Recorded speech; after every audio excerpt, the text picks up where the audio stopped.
হে এভৰিৱান, কি খবৰ আপোনালোকৰ? আশা ৰাখিছোঁ ভালে আছে। আমিও বাৰু ভালে আছোঁ। মোৰ আন এটি নতুন ভিডিঅ'লৈ আপোনালোক আটাইকে স্বাগতম জনালোঁ আৰু লগতে বহুত বেছি মৰম। এয়া দেখিছেই নহয়, আমকেইটাক গা ধুৱাই আছোঁ। খুব ধুনীয়াকৈ ধুৱাই ল'লোঁ ইহঁতক।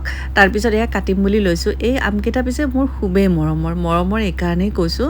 মা যেতিয়া গাঁৱৰ পৰা আহিছিলে আমকেইটা লৈ আহিছিলে আৰু বাৰে বাৰে কৈ গৈছে আমকেইটা যাতে পচি নাযায়, পেলাই নিদিবি, আলানি নকৰিবি।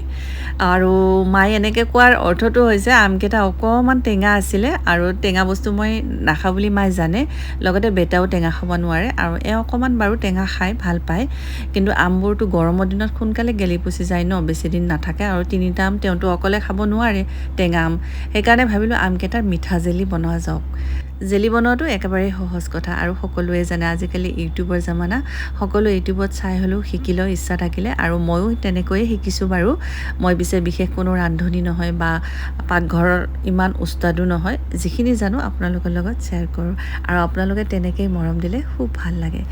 যাই নহওক, এতিয়া আৰু বেছি কথা নকওঁ। মইনো কেনেকৈ জেলিখিনি বনালোঁ ব'লক আপোনালোককো দেখুৱাওঁ।